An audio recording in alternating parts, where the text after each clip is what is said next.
Yo ho, friends, and welcome to Binge O'Clock, the podcast where we watch something and then we talk about it. This week we have watched Batman 60s movie, and it's going to be insane. Yay! Welcome to our nightmare. I'm Joy Selden, and I've seen almost everything. I'm Danielle, and I've seen almost nothing. I'm Nella, and I am simply scintillated to share such a slapstick soiree with you sorts. Nella confessed to me that she was pretty sure her love of alliteration as a child came from this movie. I blame Batman 1966. Yes, it's true. I am actually 3 1966 Batman villains in a trench coat. With a cat. The producers would be so proud. They would be. Oh my god, how do you even open talking about Batman? Okay, so we're not really going to talk about the plot because the plot of this movie is so all over the place, but It's bananas. It's bananas. It's pretty bananas. It happens a month in. It happens an hour into the movie. We learn that a whiskey person has invented a thing that can actually dehydrate people, but also whiskey. It's fine. It doesn't really matter. And unclear. Supervillains have decided to use this for evil because that's what they do, and Batman and Robin save the day. And important to the plot, after you dehydrate people, you can rehydrate them. Yes. But not with hard water. Yes. Otherwise, they will go poof as soon as you touch them. The plot is so insane. We watched this for like an hour, and it was like, we haven't even gotten to the dehydrated people yet. You know, I definitely remember pausing this movie about 20 minutes in because it felt like there was almost a mini-sode right at the beginning. So we got to the end of the 20 minutes and I was like, wait a minute, that feels like an ending. Yes. What's happening? So funny story. So I guess this is where I jump in with a little setup for this payoff. So for those of you playing the home game, Batman, the 1960s show, was a very popular show that ran on ABC from 1966 to 1968. And this feature-length film version was released in 1966.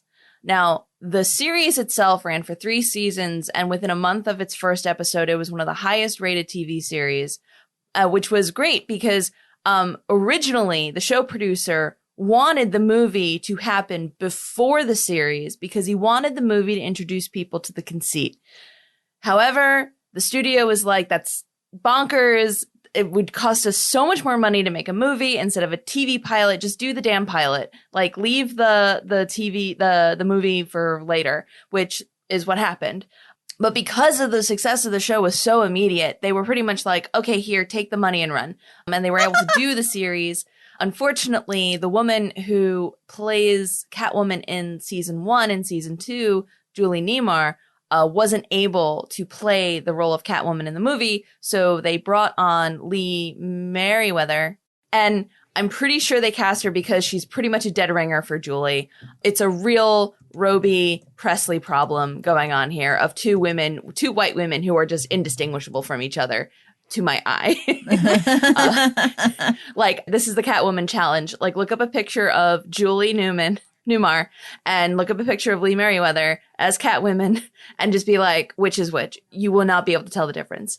I mean, I would be terrible at this game. I mean, Yes. Also, so would I. Maybe we should put it to our Twitter followers. We'll put up both pictures and see if people can vote. Now that you say it's like this was supposed to set everybody up, now it makes a little more sense why we got their introductions, the dossiers, as soon as this movie happened in the commissioner's office with this video teleprompter of who these people are. Like, obviously taking like shots at a party of like them standing in front of a curtain where some undercover officer gave his life to get these pictures. That was the best part because none of the photos were mugshots. They were really They were glam photos. I loved it. They were all in front of a curtain except for Catwoman, who was, I think, just in a corner of a room holding a cat. It really looked like it. Mm-hmm. Yeah. We took pictures of you in your costume, and now we're going to use these in the movie. It was 100% these were from the screen test. And, well, we have them, so we might as well use them. It was 100% that. But yeah, this movie was released 2 months after the last episode of season 1. And it was a pretty good success. You know, it made its money back. It did, so it did release in theaters? It did release in theaters. It How premiered in the Paramount Theater in Austin, Texas. And it was a success. You know, it got the job done. And there was Batman Mania. People really loved the show. Huh. They did. I know you're probably thinking, wait, no, that can't be. It's too campy. It's too ridiculous. I don't know, man. The 60s were a hell of a time. And like, if I can sit here in Year of Our Lord 2021 and be like, this is great. Adam West was a great Batman. I don't know what everyone's talking about. Like, then obviously, like, they were doing something there. right. There's something there. I think the appeal of it, and the reason why it did have mass appeal is because kids instantly grok just the Batman is a good guy. Batman's looking out for us. But the villains are bad guys, but they're like Eartha Kitt, I want to be evil lyric bad guys. Where it's just like they want to step on everybody's toes when they exit the row. Like their evil is not like war crimes. And there's that. And also the writers and the showrunner very specifically put in humor that they knew adults would laugh at. Like I was reading that like all those bat signs and bat labels were really to make adults laugh. And it worked. Like there's this one account of this like kid, like this 10-year-old kid telling his dad off for laughing during this very serious moment because there's something funny in the background. Like, so it was one of those shows that it was the Shrek thing of like trying to give a little bit of humor to everybody. It's a story that like kids are gonna at least get to like the heart of the story, but like there's a lot of humor there for the adults. I could see that. These were the years of Batman the Civil Servant. And I will never get over that because it's like what was it, Danielle? That he is an officer of the city or something? Yes, he's fully deputized. He is fully deputized. He has fully deputized agent of the law. He has a direct line to the commissioner, I believe also the mayor. He also has his own bat signal that the city literally turns on when they need him. He also, okay, so this isn't in the movie. This is from the TV show. But my favorite moment from 1960s Adam West Batman. I always feel like I need that caveat before I say anything Batman that is this specific Batman related. My favorite thing, it's such a fast moment and it's like a cutaway before a commercial or after a commercial. And it has nothing to do with the plot of the episode. But Batman is racing along in the Batmobile with Robin and like he runs a red light. And there's a traffic cop there and a woman sitting at the red light. And she's just like, but he ran the red light. And the officer says something like, well, that's Batman. You know, obviously there was an emergency and he ran the red light. And the woman goes, but that's not fair. I'm supposed to sit here and wait for the red light. He should wait too. And it's like, well, I'll have you know when there's no emergency, he follows every single traffic law. Like this is like the good boy Batman of your neighborhood. The good boy Batman. Expressly not a masked vigilante. They say that right at the top of the movie. Yes. Yeah. I mean, also being there with so much paparazzo and the cops and everything, I'm pretty sure it's like, well, I'd have to arrest you if that's what you were doing, Batman. You know, like very obviously on the up and up, our Batman. And wait, Joy, don't forget the other thing you mentioned, which is that there's a section of the airport and a whole crew of people specifically for the Batcopter. Yes, that he can just call the airstrip and say, like, we're coming in hot. Yeah, because here we come. I mean, I think we're so we've been trained to a Batman that has to do everything from the shadows and everything his own money. And he's constantly breaking like air traffic control laws and stuff like that. And the cops are chasing him, you know? Who gave him the right to have like that car on the streets of Chicago? Christopher Nolan. But then you watch this Batman and it's just kind of like, yeah, you would kind of need the support you would actually need the support of the cops to get away with what you get away with. Oh, yeah. Absolutely. 100%. I mean, even as a billionaire. Yeah. Not all the money in the world.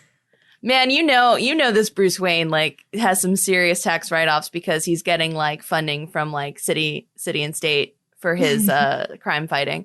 The state of the California absolutely helped pay for that bat copter.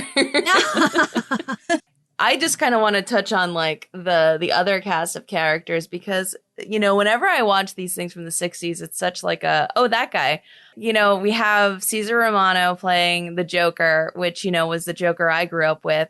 When I think of the Batmans I grew up with, the very first two I ever came in contact with really was this Batman and the animated series Batman. See, that was my Batman. Significantly darker than this one.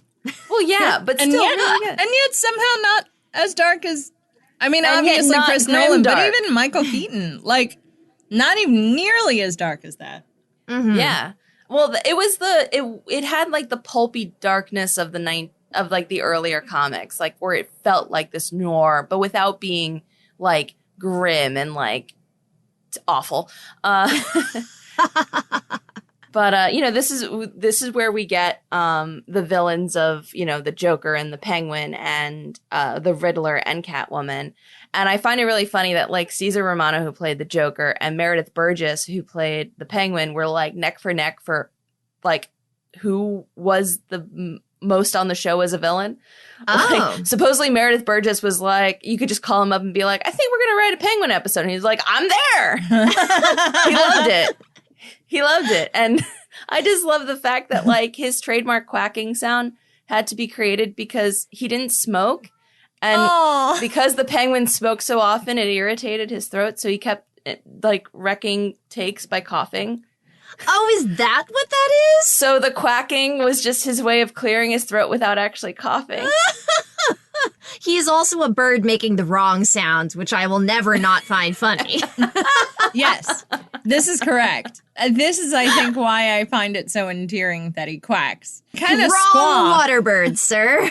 And then, of course, everyone always points out that, you know, Cesar Romano didn't shave off his mustache for the role, so they had to cover it with pancake makeup. And I'm like, when you to shave his mustache. When you yourself call yourself the Latin from Manhattan, that is a man who is like, you'll take this mustache from my cold, dead hands. You know who I am?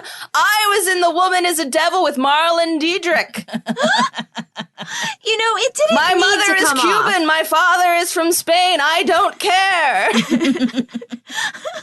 I don't think it took anything away from his character as the Joker. He really didn't. I mean, he really didn't. The adults noticed. The children did not notice. But I think it's also funny for the adults to notice and go, what the hell? Why would he? See, nowadays, we would just digitally remove the mustache.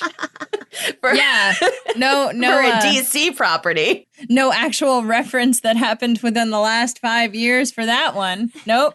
I guess I just don't really understand the issue with the mustache. I was like, no, so it's there. It doesn't bother me. I think it adds another interesting layer to the shape of his makeup. Like, all of a sudden, it looks like he has a phantom second mouth right under his nose. Oh, I see. That makes sense. And I'm just like, I mean, look, as a child, my imagination would have taken care of that, so it's fine. As an adult, I'm like, I can see your mustache. Yes. It's right there. Can we talk about, what was it? The rubber convention? What was it? The foam rubber convention. The rubber... Mm-hmm. The foam rubber convention. Mattress convention with a giant foam rubber thing sitting outside of it. That was like perfectly there for their fall. One of, 3 happy accidents that saved the lives of the dynamic duo in this movie? I feel like there had to have been at least 4. The first being that heroic porpoise, which put itself between them and that torpedo, poor thing. I know. Yeah. Real MVP.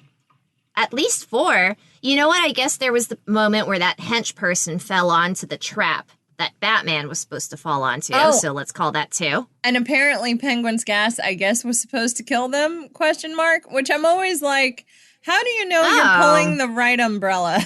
What? Is this the death gas or the sleep gas? Yeah. They took the pill, so I would say that's not a happy accident. They took the pill on purpose. Well, true, but he was supposed to attempt to kill them on porpoise. See, it's catching.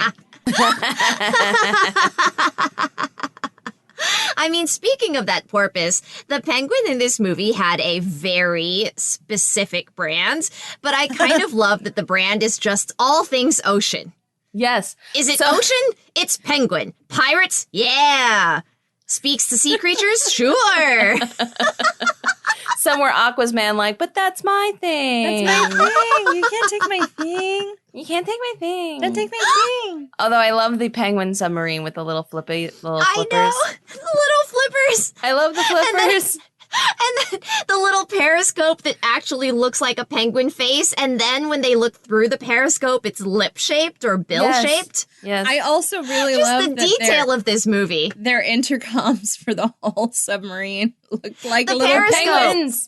They're little penguins. I want to talk into a little penguin. Those intercoms. I Yes. thought you were talking about how, when they all go to the periscope, each person's little peephole is labeled for them. Yes, everything's labeled. Like in their Everything. pirate henchman, like dive bar, like hidey hole, like Yep. they all have their own like Bedroom shells door. that are labeled because like I can just you know the Riddler went off a few too many times and the Joker, who God help me is like the only adult in the room. Yes. And when the Joker is the adult in the room, you've got a problem, my friend. No, and I the Joker literally was stared at each other and went, "Oh my God, is Joker the voice of reason right now? What is even happening?" He's like, stay on mission, people. Like, you're all losing you're all going mad. We're going to lose the thread here. I'm like, oh no.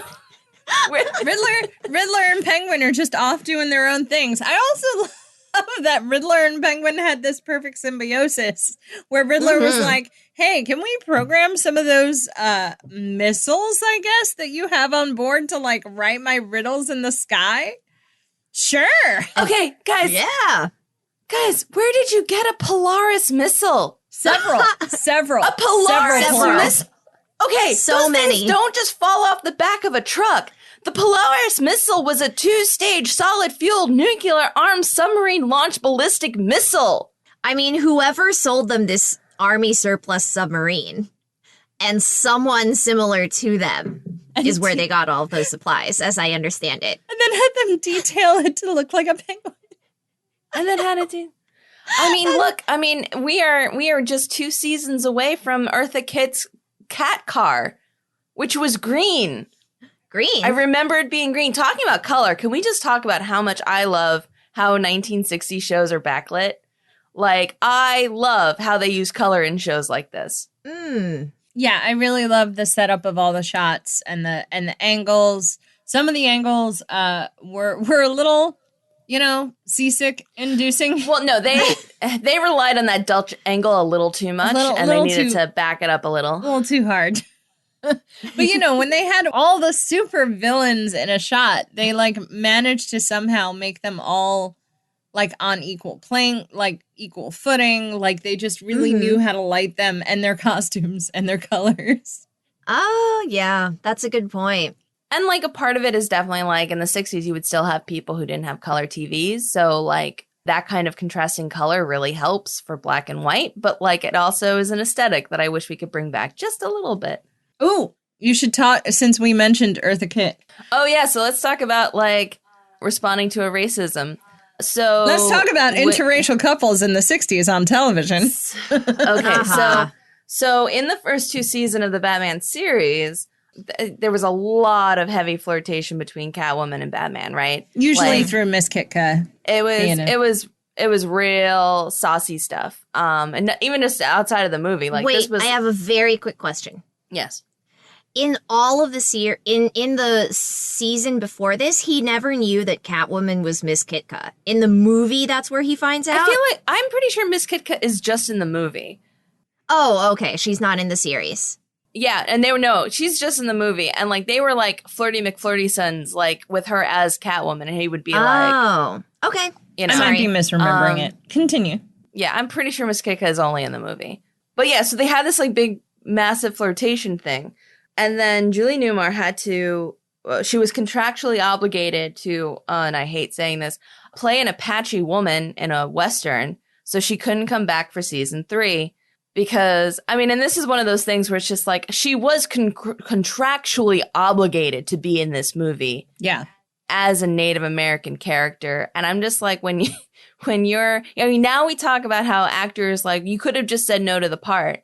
But like, back then it was like, with the studio system, it was like, either you're in it or, you know, you're in breach of contract. And that's a nightmare. Right. Yeah. And I mean, even nowadays, it just depends on where you are in your career as an actor, right? Like sometimes you can say no and sometimes you can't. But anyway, not to get too off base. She can't come back for season 3. And she was one of the people who was like, oh yeah, Eartha Kitt would make a wonderful Catwoman. She's got the purr down. And later on, Julie Newmar would be like, it's because she was a singer. Like she could just purr while talking. I was so jealous of that. And so of course, like the show did feel like the show was like, yeah, we'll bring on Eartha Kitt. That would be a great character. But of course, the South was like, blur, no. So in order to bring on Eartha Kitt, they scaled back on the flirtation because, you know, we can't be having, you know, a black woman flirting with a white dude and having any sort of like romance happening there. God forbid.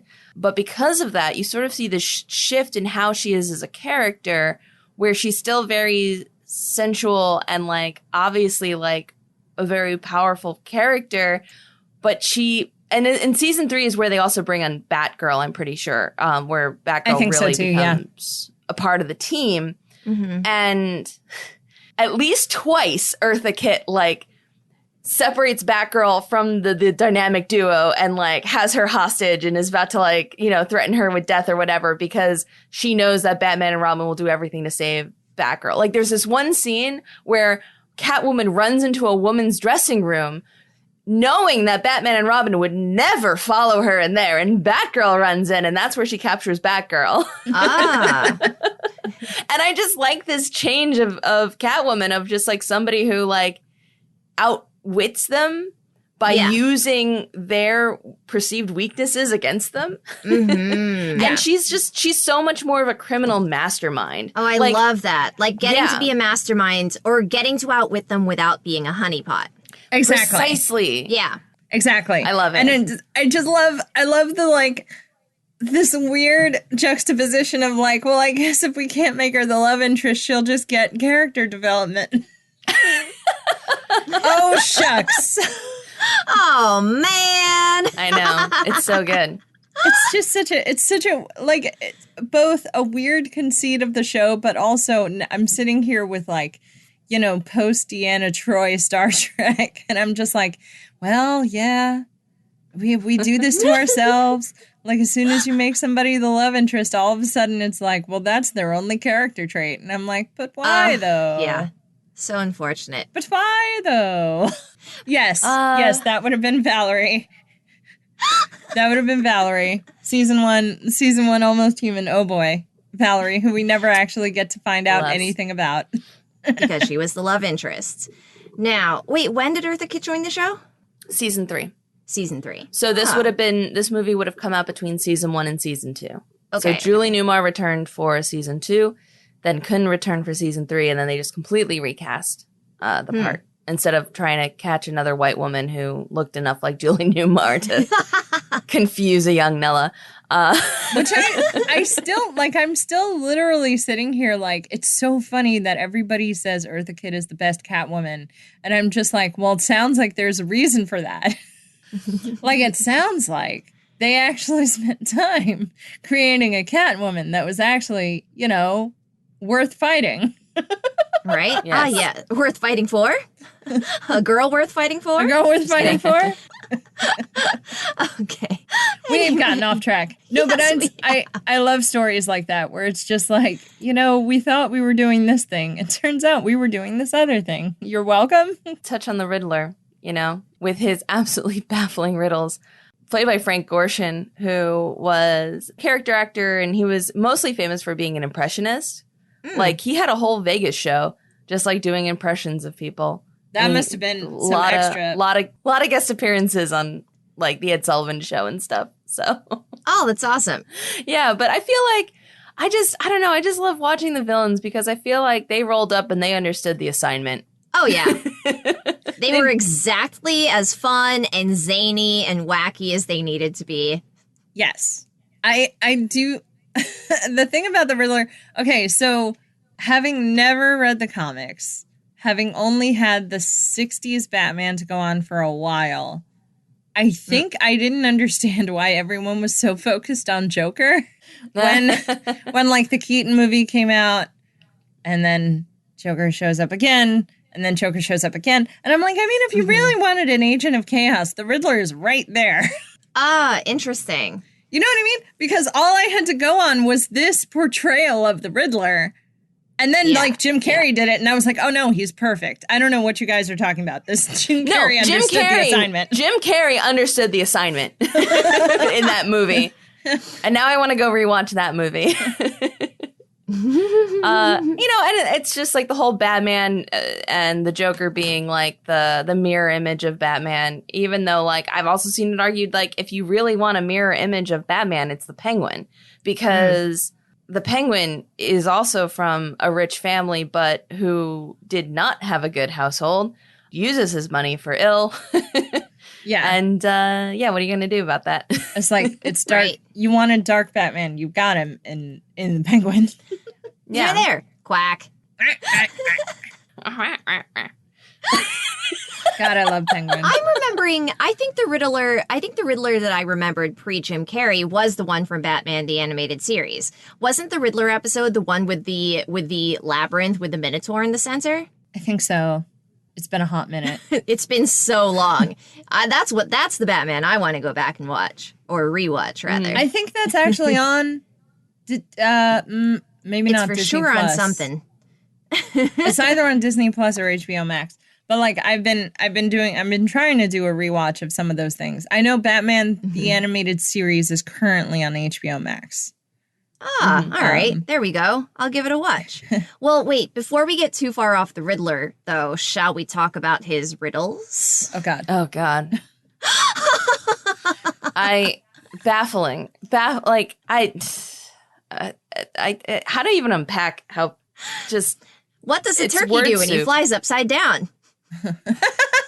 He gobbles up. Well, obviously. I think we're trying too hard.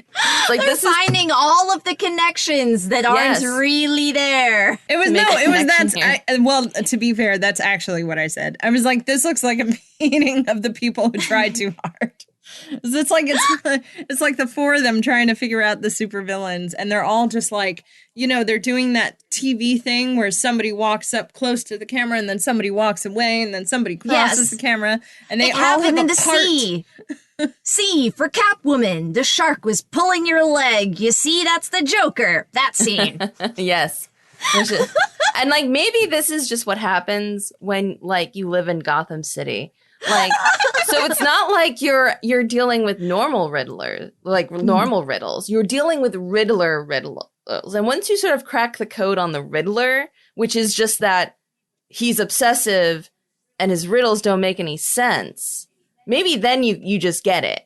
Like maybe it's like a 3D puzzle. Like I can't do them. I can never cross my eyes and see anything in a 3D puzzle, but other people can. Maybe Batman and Robin just have that special ability that even though the riddles make no sense, they just understand them. They just get it.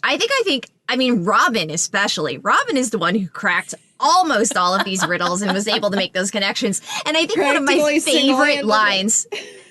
Practically single-handedly, Batman just reads the questions out loud. And I think one of my favorite moments in the movie is the series of riddles that were slipped underneath Kitka's, quote, slipped underneath Kitka's apartment door. Yes. That end up being a threat to her. And they're like, the first one is a banana peel. The second one is Russians. And then they go, a Russian is going to slip on a banana peel and fall over. This is obviously a threat on Kitka's life. And then Batman goes, yes, the only reasonable conclusion. Now, mind you, having once slipped on a banana peel, it's not a joke. It's not a joke. It is. believe me, I had no concept of why banana peels were such like a meme in old cartoons and jokes and stuff, because it turns out banana peels were a public menace back in the day because people they were all littering like the city streets, and when they get slimy, they take you down.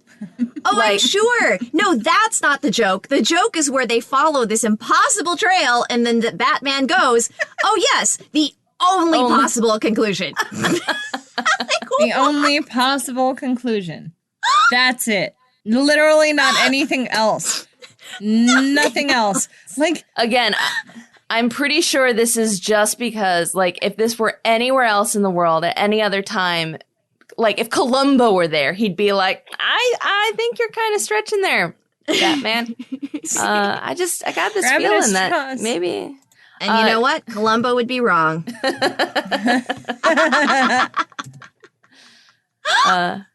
I've also been watching a lot of Columbo lately, by the way. I mean, it's very good COVID relaxation. Watching Columbo is, for some reason, just really so calming in these troubling times. He already knows the answer. He's gonna make the bad guy squirm, and that's it. That's it. That's it. I would like to take a moment to discuss the United World Security Council. And how much I was like, I feel like this is a callback to Fringe with the whatever tolerance gathering. You know, it's so funny. It's so funny that you thought of that, because my moment where I was thinking it was a callback to Fringe were the 2 times where Batman explicitly tells Robin that they shouldn't tamper with the laws of nature. Why not both? When Batman says, oh no, they've been reduced to antimatter, I was like, this is like Bones saying, well, they're bisexual, Jim. That's not what this is. For a very quick context of that, where the word he means to say is it reproduces asexually.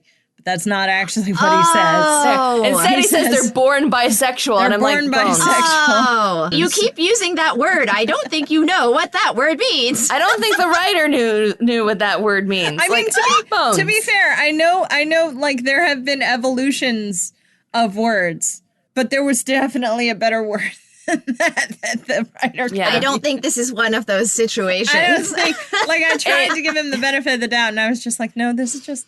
It scans very poorly. And it did not age well, that's for sure. No, but this is the exact same thing where it's like they've turned into antimatter. Noah and I looked at each other and went, What? What? Let that be an object lesson in the dangers of tampering with the laws of Mother Nature. How many lessons do you think Robin gets in that a day? In the Batcave. In the Batcave, by the way, which is like completely underground, and he apparently has what, a hadron collider or something? He's got, what was it? Like the hard water that we use to flush out. What did he say? I don't even know. It was basically like, to clean out our nuclear reactor was essentially what he said. And I was like, this is in a cave under your house. What are you doing? Meanwhile, the bad guys are like, we're just going to dehydrate some world leaders. And I'm like, did you know Batman had a nuclear weapon? But he would never use it. Civil servant Adam West, Batman would never. Just has it. It's always moments like these where I'm always a little bit sad that Iron Man and Batman don't exist in the same universe, because there's a part of me that's just like, Iron Man is just like, why'd you hook it up that way? And Batman was like, because it was the easiest option at the time. And he was like, well, why didn't you just run the cable through the whatever? And it was like, I didn't think that. I didn't think that. Or also, well, if it ain't broke. Yeah. Look, I think we're getting away from the fact that Batman is supposed to be the world's greatest detective, not like the world's greatest billionaire, playboy, philanthropist, inventor, blah, blah, blah, blah, blah. He's a detective. Right. It says it on the tin. It's or true. Said, rather. Past tense. It said that on the tin, and then the Dark Knight came along. Anyway, the United World Security Council is a place. I like how it's only eight dudes around a table. 9. Yeah. And that's it. That's our team for yelling very loudly at each other in your own language, because that's how you achieve peace. In their own language. I still can't get over that. No translator, not a translator in sight. neither digital nor human. That's not the purpose of those meetings. Not the purpose of those meetings at all. And then at the end, and I was like, at least we have some, racially appropriate casted people. I was so worried about the guy from Japan. I really thought we'd get a close up and it would not be an Asian man. I know. I was really nervous. Yeah. This isn't Wild Wild West. Or Breakfast at Tiffany's. I really appreciate at the end where they're all speaking each other's languages. Batman is such a weird throwaway line at the end of that, where he says that whatever they just accomplished may be the single greatest service ever performed for humanity. Yeah, no, Batman needs to take his estimation of what just happened from like an 11 and bring it down to a 3. Although I enjoy the almost Independence Day level of like everyone celebrating that these people were, rehydrated from apparently the same time around the world. Oh, so true. In broad daylight. They've just televised this event. It's live, no matter which way it goes. Yes. And LBJ just has a direct line to every other nation on the planet. Side note, did you know that Lyndon B. Johnson's dogs were named him and her? And as somebody who habitually refers to her cats as girl cat, boy cat, like game, respect, game, I get it, Johnson. What cute beagles, by the way. Like, your only job so is cute. to just sit in this chair. And be pet. Oh, man, what other bonkers stuff? We haven't talked about Catwoman's cat. The real MVP. The real MVP. I mean, listen, if we didn't bring it up here, it was going to be my one more thing. Like, it was always going to come up. It was just a matter of when. Yeah, no, this last fight scene in this movie. Well, actually, this cat is pretty badass before that, even. Yeah. Because there's a whole moment where Catwoman throws the cat at the other 3 boy supervillains, and it's like hissing and scratching, and then the cutaway, and it's sitting so perfectly, and they're like, oh no, this cat. And it's really freaking hilarious. They just really want to set up Hecate as like this beautiful, angry void. Yes. And she's such a beautiful void. What a beautiful void she is. However, for the fight scenes, they get the chillest cat who is okay with being treated like a swinging football. Yes. When Catwoman literally tosses the cat down from one level of the submarine to another into Batman's waiting arms, and then Batman is kicking villains left and right, all while footballing this cat around. I mean, it wasn't even that. I was so distracted by the cat. Yes. I think the entire time Catwoman was holding the cat in the submarine, she's just kind of chit-chatting with everyone. And the scene where first the cat finds the weak spot of the elevator, the service elevator, so they can get inside. They all get inside. And then Penguin meets them on that upper floor. The scene where they're standing at the elevator doors and talking, I heard almost nothing because the cat is actually looking into the camera. Yeah. And just kind of like sitting there enjoying itself. I was like, this is so just to be here. I think the cat was also there to distract us from the plot that was trying to happen this entire movie. Just so soft and so cute and black. I love black cats. I know, and she's just what a good gato. And then they throw the cat in like the floating dinghy, and I was like, I need to make sure that someone went back and got the cat out of there, and it's not floating around like L.A. Harbor or something. I need to know this. I need to be reassured. Never abandon that cat. I'm pretty. Batman would never harm an animal, even if it were Catwoman's cat. He never in a million years with this Batman. I just also appreciate that the cat ended up in the inflatable dinghy and everyone else just ended up in the ocean, still punching each other, by the way. But like, eventually everyone falls off this submarine. Yes, and then they're like climbing all over each other. That whole fight scene turned into a game of King on the Rock or King on the Hill or whatever you call that. It was. Yes. So ridiculous. What a ridiculous movie. Do people have one more things? Some days you just can't get rid of a bomb. Well, now I know what you were quoting in our other podcast episode.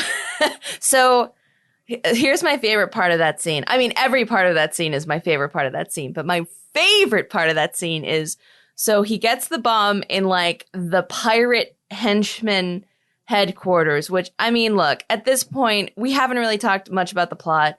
We're picking apart our favorite things. Just go watch the movie. Just do it. Do yourself a favor. Just, make yourself your favorite beverage of choice. Get cozy, wear a Snuggie, put on some onesies. Have you been having a bad week? Because, man, this movie cheered Nella and I right up. I want you to remember the joy of being like 6 years old without a care in the world. And I think this movie is going to help you with that. Just turn your brain off, regress back to 6. You're going to be fine. But anyway, my favorite part about this scene, and I do feel like this is like that adult humor that comes in, as Batman's running telling people to get out of the bar, there are 2 women eating a plate high of shellfish, completely ignoring the fight and the threat around them. And it's that same big energy as like Margaritaville running away with 2 margaritas in his hands in that Jurassic World movie when the pterodactyls are like attacking. Like, it's that big energy of just like, look, I paid money for this and like, I'm going to get my money's worth. And then we'll worry about the danger. Like, see, that's so funny. I remember like when I was watching it, I clocked those 2 women. I didn't know what the joke was. I just saw them and thought, like, clearly there's something happening here that I don't understand. I mean, personally, I read it as, like, this is a rough part of town. These are 2 women enjoying their, like, big stack of shellfish. They probably paid a lot for it. I don't know. Well, maybe not. It is, like, it might still be that time in the 60s where, like, maybe, like, shellfish in this area is, like, quite affordable. But they're going to have their dinner. And damn the consequences. Like, go take your fight somewhere else. This is my bar. Good on them. Like, and I love that energy. Again, it's like that same big energy as like, well, I guess the dinosaurs are attacking, but I'm not leaving my margaritas behind. I guess dinosaurs are coming to kill me, but you know what's not coming to kill me? This margarita that I'm running with my hand. Yeah. Or you know what'll make me feel better as the dinosaurs are running to kill me? This margarita on my hand. I mean, if I'm gonna be eaten by a dinosaur, they should at least have to be drunk through me. Yes. Okay.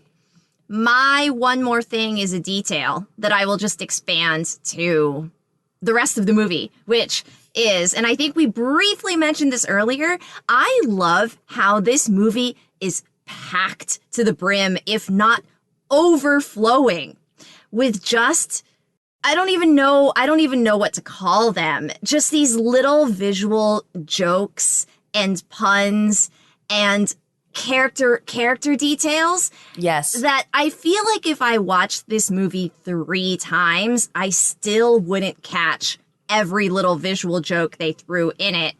And I'm sure it's mind-boggling to me, the idea of these writers and set designers and costume designers and whoever sitting down together and just trying to cram this movie as full of things as they could.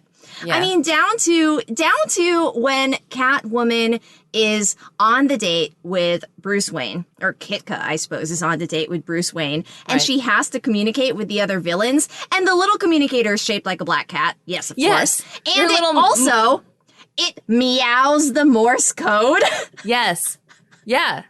Sometimes I want to know which of the adult writers went to their children every night and was like, okay, so Batman is falling out of the sky. How does he get out of this one, kid? And the kid's like, he lands on a giant pile of mattresses. And they're like, brilliant, write that down. 100%. It's such this. I really do feel like this show, the writers of the show and of the movie, like they had that beadline into how kids play Batman. Mm-hmm. You know, with the pow and the zam, and they got it. Like that's how kids play superheroes. Yes. And they just captured it really well. And I think the jokes and the humor and all those little details come out of that too, because I do think that, and look, I mean, I wasn't able to really get much research done on what like the sort of behind the scenes were on the show. And like any 60s show, you know, the scheduling was really tight. There were budgetary concerns, you know, people having to memorize their lines really quickly. Like it was brutal work working on television in the 60s. Yeah. But like, I never got the sense that like this wasn't in many ways like a joyous experience. Like people had fun writing this and doing this. They like, and I think the audience really responded to that in the 60s and even now. Like, Yeah. I think you sort of, you get what they're putting down when you watch 1960s Batman. No, I hear you. It's very genuine. I would agree. I feel Yeah. like no one is having a bad time on Batman. Yeah. I mean, even down to Batman, you know, drinking milk while Kitka has a cocktail because Yes. Batman does not drink, but he will go on a date. They dropped that quick PSA. Yeah. Gosh, drinking's sure a filthy thing, isn't it? But I also love that this Batman is just like, because this is this Batman where he's just like, hey, you know, you can't really judge where they are in their lives, and hopefully they'll get some help eventually. Like, and I'm just like, yeah, he could have been like, yes, Robin, and we should judge them for their failures as humans. Nope. And it's just like, you know, we cannot judge them for where they are right now, and I hope they get help, Robin. And that's like, so it's so pure and good about this Batman. Just a good boy. He is a good, So good beautiful. boy. And that's why even though, yeah, it is propaganda, it's like, I want a world in which the cops are like this, and Batman could be like, hey, now let's not judge people for what other people conceive of as moral failings when it's just like an addiction to abusive substances. Like, maybe they need help instead. I don't know. I want that Batman. Actually, yeah, that leads pretty smoothly into. Well, I technically have one more things, but they're fairly quick. One of them We is have time. We have time. One of them is Catwoman's trip at the very end of the movie. Yes. Where she like, it was one of those, you know, as soon as it happened, Nella was like, I guess we can't have Batman punch a woman.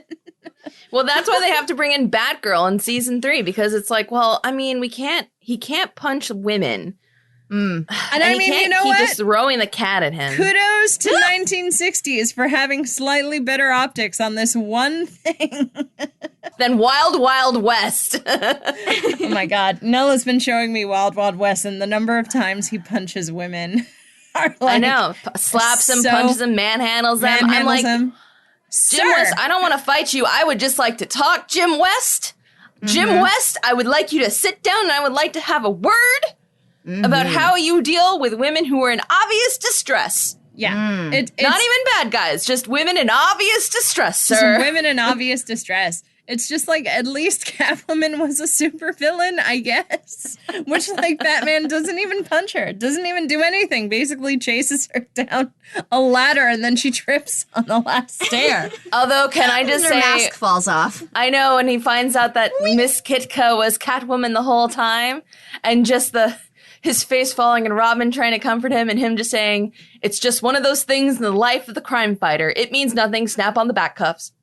And he says it like that. It's just one, like, rush of words. One line. Yes. Because that's, Nella and I also talked about, you know, like Adam West coming across as this somewhat wooden Batman because it was very hard to emote with the mask, the kind of mask he had. And because playing a very fair. campy Batman, also, you know, you don't get to show a lot of emotion. But I think he did a very good job. And very quickly, my only other one more thing is Alfred's tiny strip of black mask during the stakeout. Because I love Alfred. Alfred's my favorite. And his very, very tiny little diamond, little raccoon black mask. I love Perfect it. little touch. I love it. All right, listeners, we would love to hear from you. Please check us out at Binge O'Clock Pod on Twitter and Facebook, where you can answer the question, if one object in your home needs a bat label, what object is it and why? You can also email us at bingeoclockpod@gmail.com. And don't forget, we have a Patreon. Find us at patreon.com/clockpod. That's right. Tell your friends, tell your family, tell your loved ones. Tell the live lobsters in your life about Binge O'Clock, and we will see you next time.